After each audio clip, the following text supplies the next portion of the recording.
nuestra vida. Queridos, esta mañana seguimos en nuestra serie, estamos en la iglesia de Esmirna, en el capítulo 2 de Apocalipsis del 8 al 11. Apocalipsis capítulo 2 del 8 al 11. El día amaneció bastante aciago, lúgubre, adusto, ríspido para mi gusto, pero ha levantado, bendito sea Dios. Esta mañana quiero pedirle a mi hermano William que él pase adelante. William va a compartir con nosotros este texto. Yo le he pedido a él que él comparta este texto con nosotros esta mañana. William es una de esas personas que no solamente dice algo, sino que tiene algo que decir. Y entonces hay una gran diferencia entre los que dicen algo y los que tienen algo que decir. Así que William, comparte la palabra con nosotros. Gracias, pastor. Dios les bendiga, hermanos. ¿Cómo amanecieron hoy? Aleluya. En bendición. Gracias a Dios porque todos los días los hizo el Señor y son maravillosos. Ok, no depende de las circunstancias, no depende del clima, sino depende de nuestro deseo, ok, y de saber que Dios está en todo momento. Es una gran bendición. Como decía el pastor, pues, continuando la serie, tuvimos la semana pasada, el pastor habló pues de la primera iglesia del Apocalipsis, que aparece en el Apocalipsis, el mensaje a las 7 iglesias que dio nuestro Señor y Salvador Jesucristo, y se habló de la iglesia de Éfeso. Para continuar en el día de hoy será con la iglesia de Esmirna, pero antes de leer el tema o el texto de Apocalipsis, vamos a conocer un poco qué era Esmirna. Esmirna, donde estaba ubicada esta iglesia, es una ciudad pujante en aquel tiempo a las riberas del mar Egeo, que fue fundada en el siglo III a.C. y fue un puerto principal muy importante, a 56 kilómetros aproximadamente de Éfeso, ok, y en parte es cuando el tercer viaje del apóstol Pablo, que aparece en el libro de Hechos, capítulos 18 y 19, en ese recorrido, él comenzó a trabajar con muchos de estos lugares, allá en lo que es Asia Menor, que hoy día es Turquía. Y estando en este lugar, conociendo pueblos, ciudades, predicaba el evangelio y la obra del Señor se movía.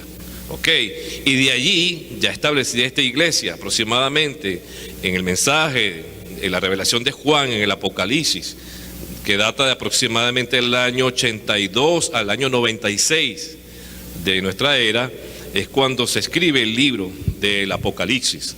Y viene el mensaje que da el Señor a la iglesia, ya tenía aproximadamente unos 30 años o 35 años de establecida. Y viene el mensaje de la siguiente manera. Leemos en el nombre del Padre, del Hijo y del Espíritu Santo, Apocalipsis capítulo 2, versículo 8 al 11. Y escribe al ángel de la iglesia en Esmirna, al ángel de la iglesia en Esmirna. Amén.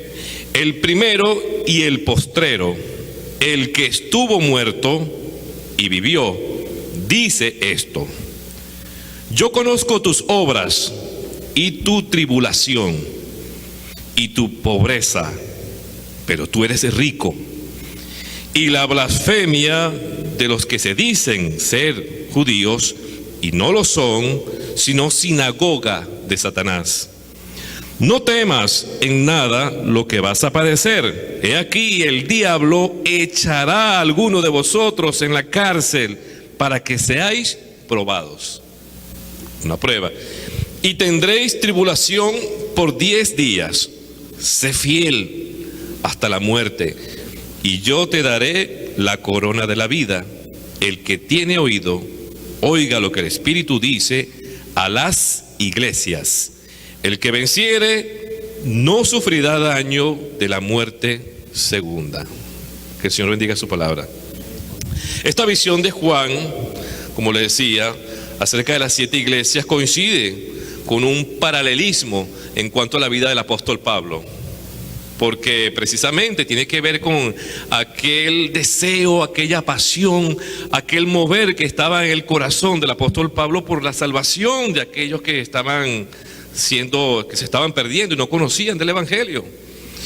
Por lo cual podemos verlo de una forma muy paralela o muy similar, y más en el ejemplo de Pablo como un buen cristiano, que es el máximo ejemplo que tenemos en el Nuevo Testamento. Ok, el crecimiento de las iglesias, supervisadas y fundadas por el apóstol Pablo en su tercer viaje, como lo indicó Hechos capítulo 19, como bien les decía. Por lo cual Jesucristo, el Señor y el dueño de la iglesia, por ella dio su vida.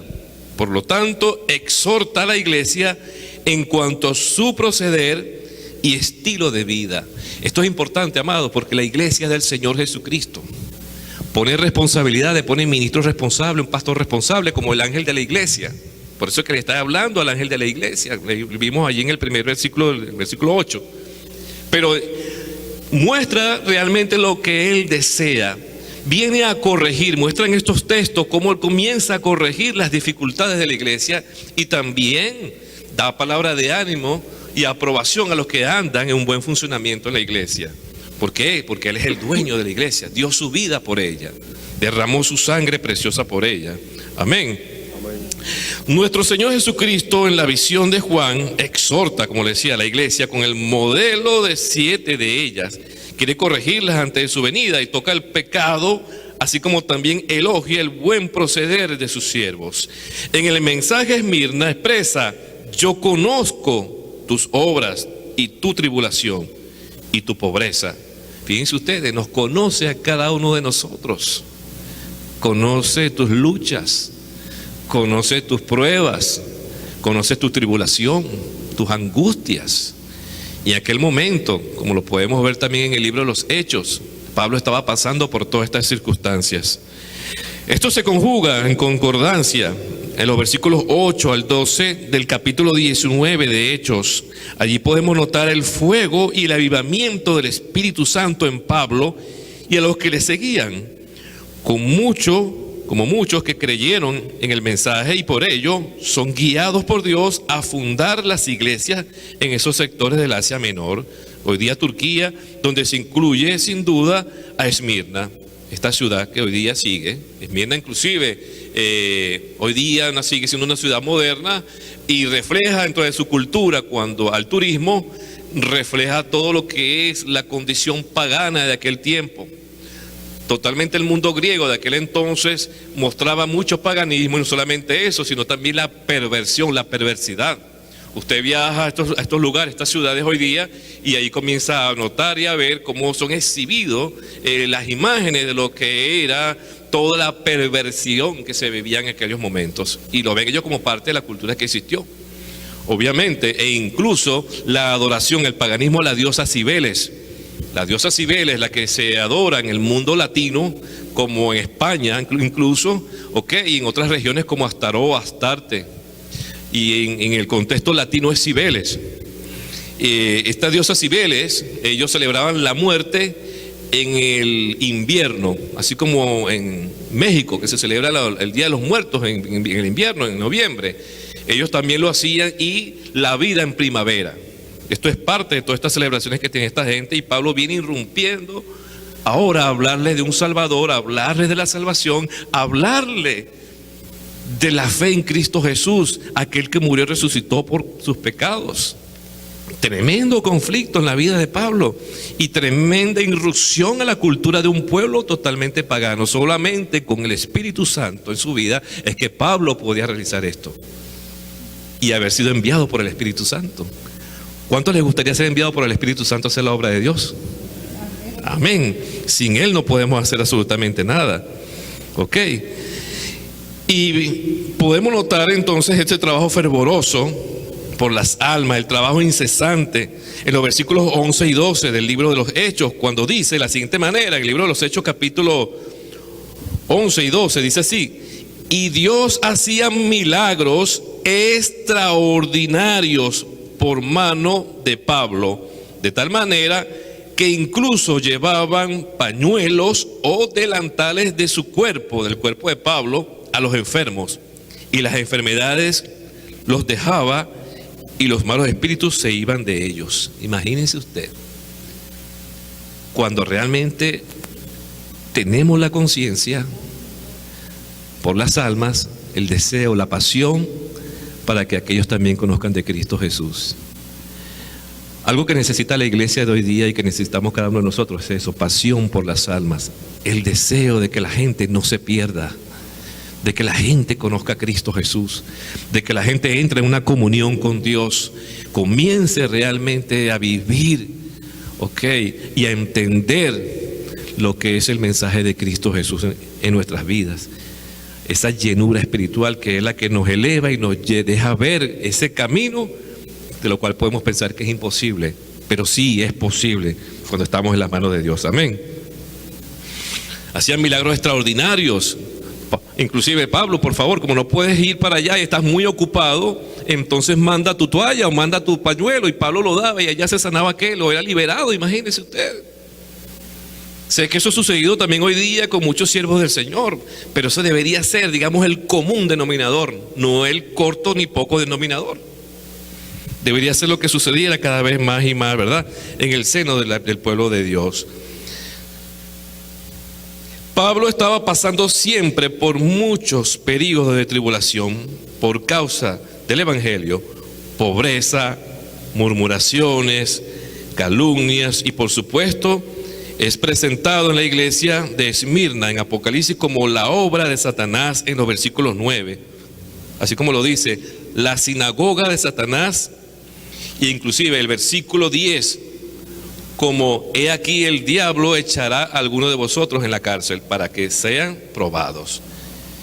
Y fíjense ustedes, si leemos entonces, continuamos con el libro de los Hechos, el capítulo 9, capítulos 10, capítulos 11, 12 al 15 y 16, vemos cómo la intervención de los judíos comienza a atacar, la fe de los hermanos, e inclusive transformó e influenció en la vida de muchos cristianos. A Pedro también lo influenció en un momento determinado, lo dice inclusive el capítulo 1 de Gálatas. Fue influenciado por estos judíos. E inclusive fue tanta la fortaleza, la fuerza que tenía la religiosidad de estas sinagogas que comenzaron una persecución y comenzaron a confundir a muchos. Pablo lo dijo bien claro: yo dejo esto, los dejo ustedes y me voy al mundo gentil, porque él veía que los gentiles, aquellos que no eran del mundo judío, se estaban convirtiendo al evangelio. Creían más en la palabra del Señor, estaban dispuestos a dar su vida por la obra de Dios y a cambiar toda su vida y su cultura. En cambio, los judíos lo que estaban haciendo de estorbo, pero el Señor le anima allí, como nos anima a nosotros. Tal vez sea en el caso nuestro, las creencias, el mundo que hoy vivimos, el humanismo, la comodidad también. Y entonces podemos ser atacados en un momento determinado, o estamos siendo atacados por lo que está alrededor nuestro, en el trabajo, ahora que evangélico, ahora que cristiano. ¿Cómo es eso? Tú, ¿cómo es posible? Pero dice el Señor que Él está viendo todas estas cosas y es necesario que seas probado. Es necesario que seamos probados en estas cosas, pero también nos dará la corona de vida.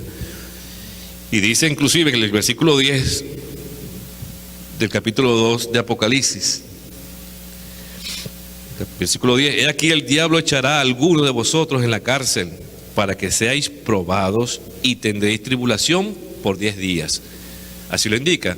Ahí podemos ver lo que ocurrió en aquel tiempo, si vemos el aspecto histórico, porque ahí estaba en ese tiempo, estaba como emperador Vespasiano, y Vespasiano colocó una convocatoria o publicó un edicto que era que todo el imperio romano tenía que adorar la imagen de Vespasiano. Y en el caso de la región griega, como el caso del Asia Menor, les estaba dando este periodo de tiempo para que cambiaran toda su cultura y comenzaran a adorar la imagen de Vespasiano. Pero podemos verlo como algo histórico, pero si lo vemos y lo trasladamos también a los sucesos alrededor nuestro, en países, en situaciones políticas, en momentos determinados cuando estamos siendo de una u otra manera probados o somos amenazados, ¿en quién estamos confiando? Conocemos un testimonio muy cercano de hombres que han sido llevados a la cárcel e inclusive estando presos, lo más que han hecho En vez de irse al mundo o volver a sus malos caminos, siendo gente de Dios, han aprovechado el máximo tiempo para darle la gloria a Dios y para predicar dentro de las cárceles, a continuar con el trabajo, a saber de dónde vienen, a saber de dónde realmente es su estirpe, como gente de Dios, a predicarle a aquellos y entender que todo es un proceso de Dios en la vida.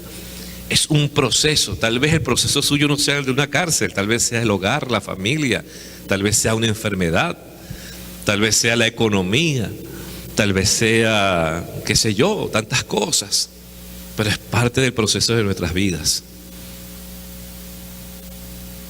Dios dice allí, dice el Señor Jesucristo, conoce tu pobreza.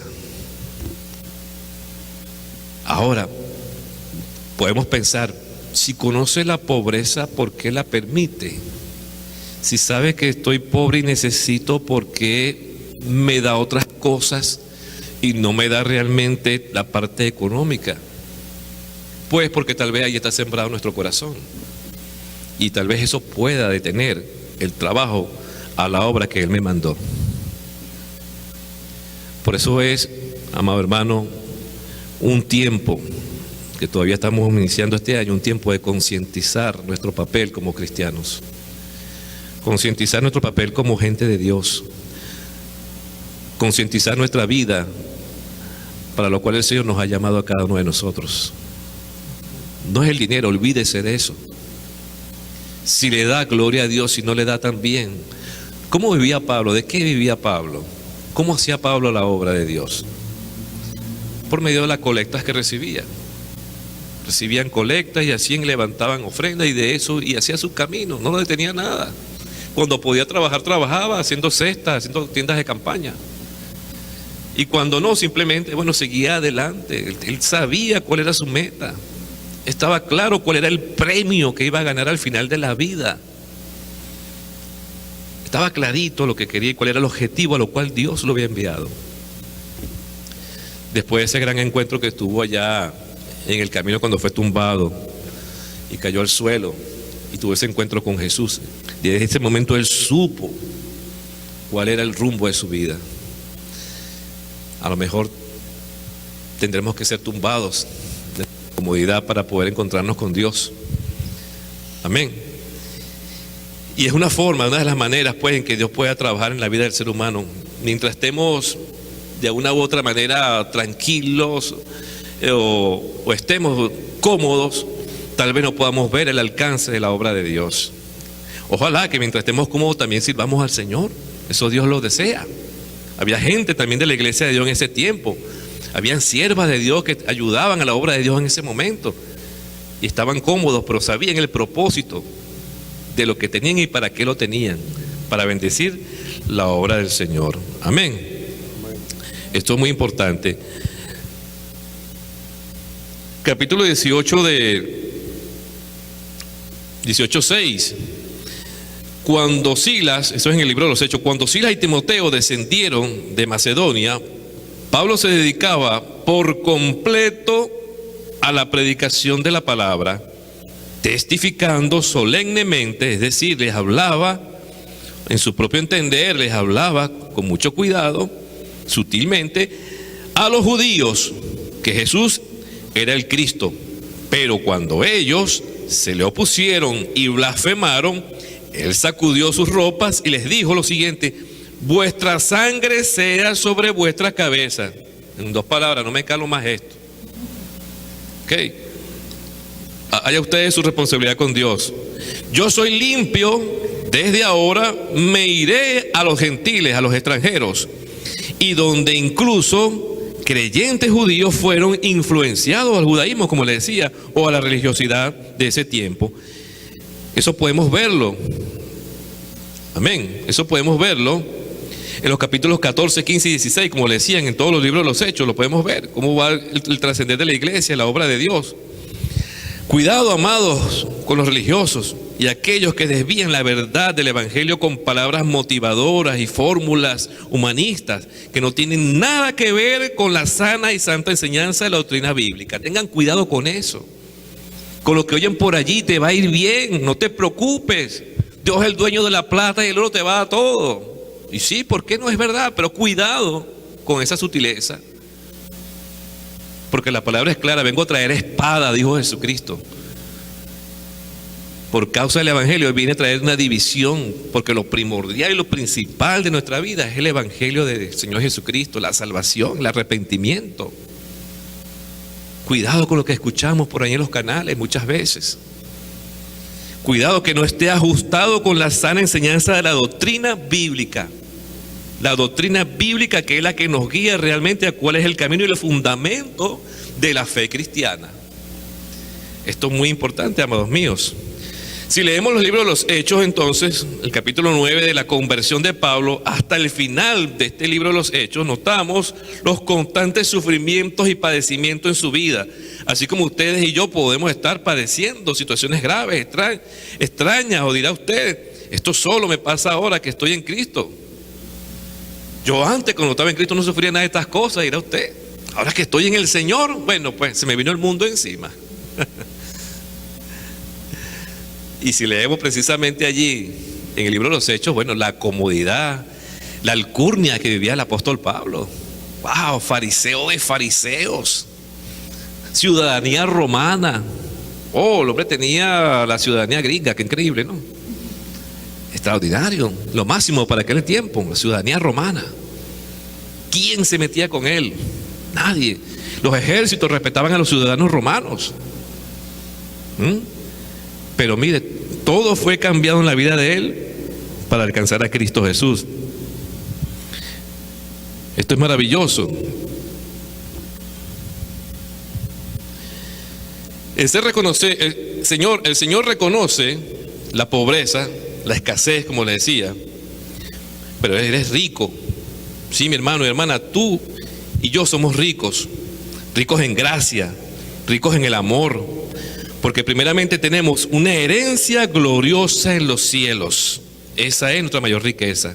Lo tenemos a Él. El que tiene a Cristo lo tiene todo. Aleluya.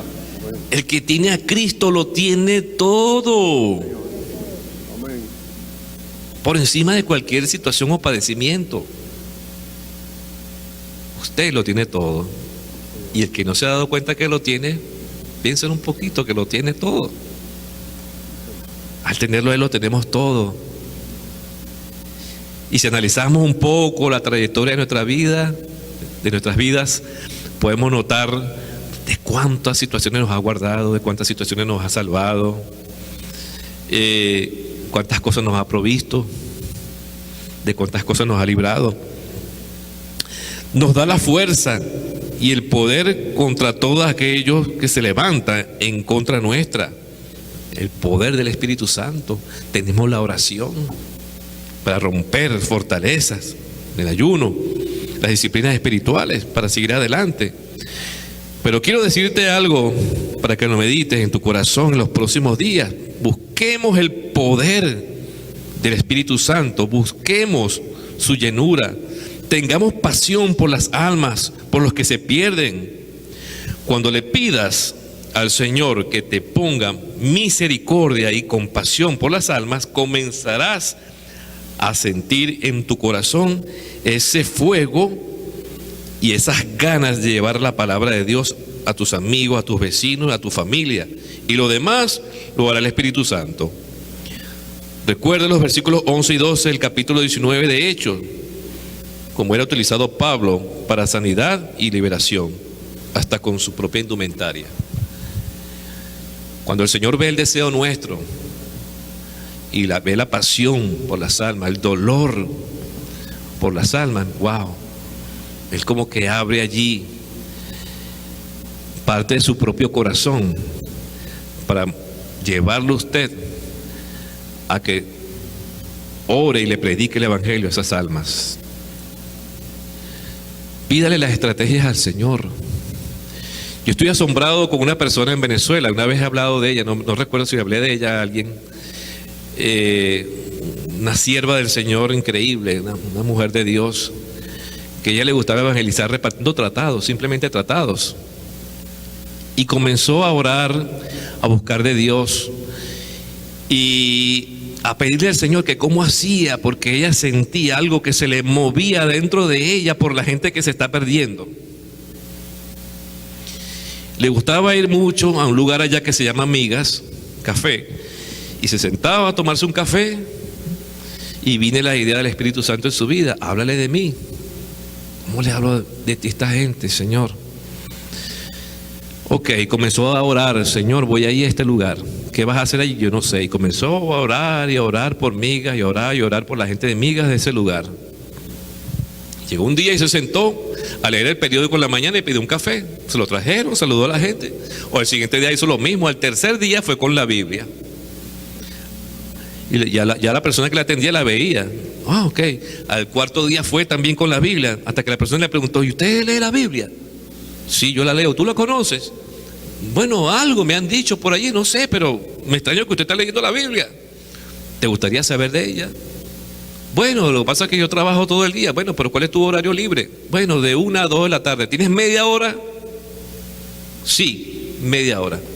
Y así, hermano, para hacerle el cuento corto, tiene por lo menos 25 personas convertidas a Cristo en los restaurantes Migas. Gente ocupada todo el día trabajando, como acá en este país. Va y les predica, hace una labor misionera, está allí, los discipula, prácticamente los está pastoreando. Un pastoreo freelance, le digo yo. Porque está allí constantemente con ellos, hablándole al Señor, llevándoles, guiándoles. Y me invitaba muchas veces, me invitaba a mí, me invitaba a otro pastor por cualquier duda, cualquier cosa.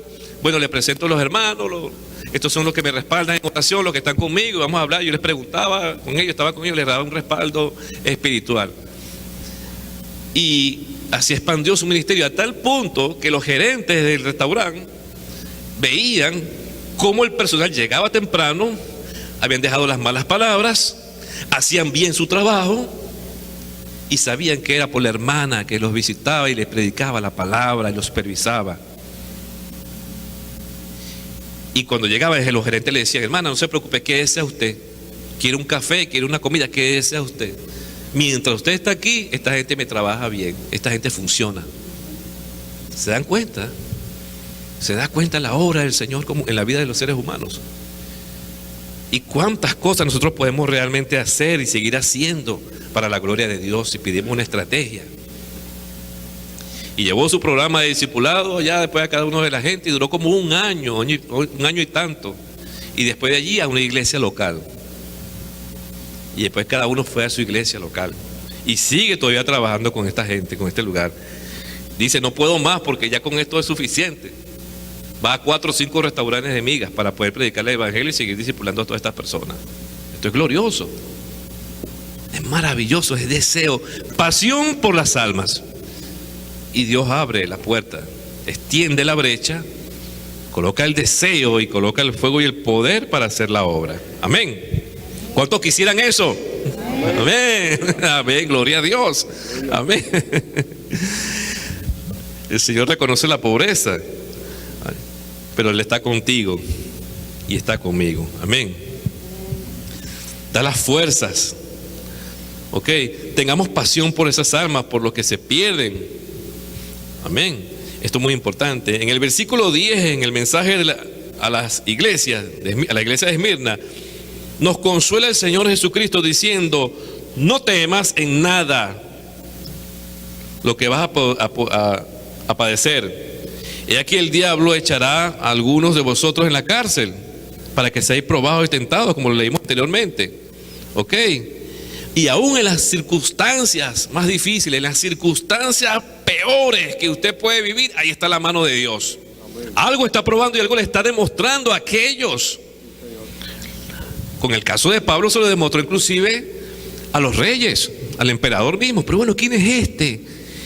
Y acabamos a esta gente y los matamos y los maltratamos y lo hacemos que padezcan y bueno, hacemos miles de cosas y esta gente sigue multiplicándose. Esta gente sigue adelante, esta gente sigue predicando en el nombre de ese llamado Jesús.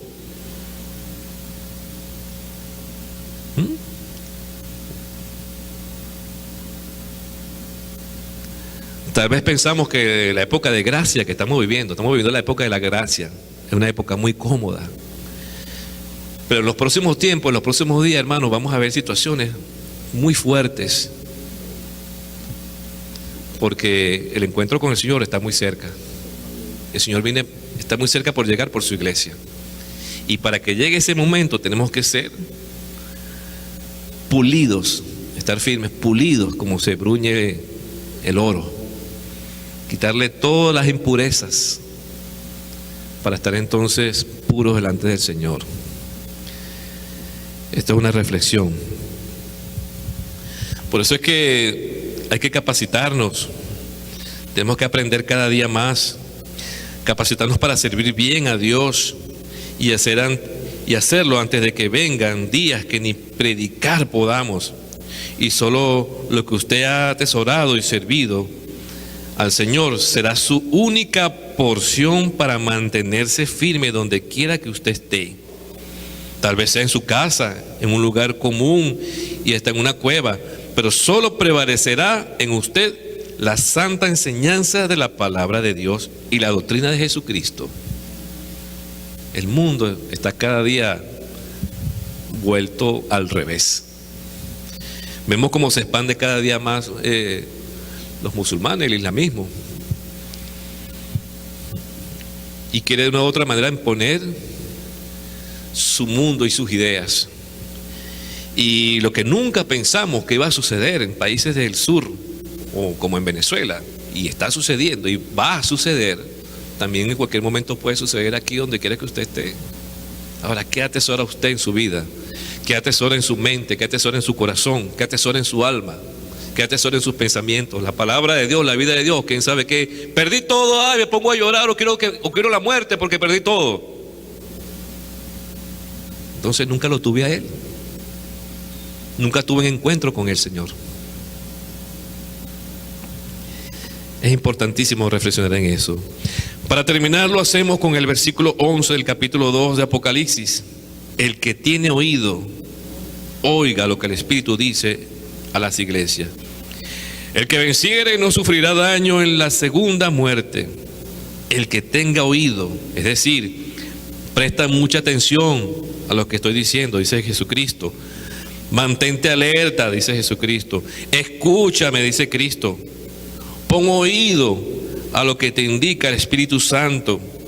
Y el que venciere, el que se mantenga, el que persevera, el que cumple su palabra no verá la segunda muerte, es decir, no irá al infierno.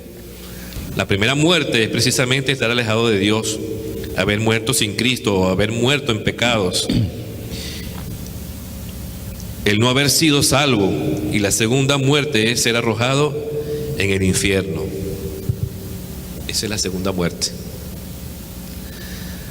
Por eso les dejo este mensaje en esta mañana con esta iglesia, amados hermanos.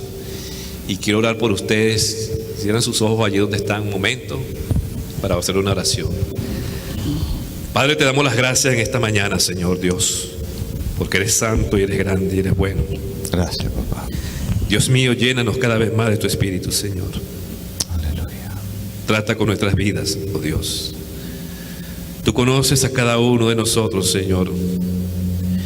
Y así como trataste con los 12, y cada uno tenía un temperamento y tenía un carácter y una personalidad, así trata con nosotros, Señor, con cada uno de nuestros temperamentos, personalidad y carácter, oh Dios. Sigue tratando con la vida.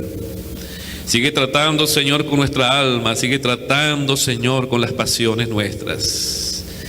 Transforma, Señor, y cambia que sea la pasión por las almas, Señor, oh Dios, de aquellos que no te conocen, Jesús, de aquellos que necesitan de ti, Señor. Trata con la vida de mis hermanos, Señor, oh Dios, y prepara el camino, Señor. Prepáranos, oh Dios, para recoger la gran cosecha de aquellos que no te conocen, Señor. Así es. Gracias. En el nombre de Cristo Jesús. Gracias, Señor, en esta hora. Gracias, Dios. Amén. Amén, amén. Que el Señor les bendiga, amados hermanos. Gloria a Jesús. Gracias. Gracias, William. Gracias. Gloria a Jesús. Gente, nos ponemos en pie. Dele un abrazo fuerte a su hermano. Dígale: yo te amo en el amor de Cristo. Yo te amo en el amor del Señor. Bendígalo, por favor.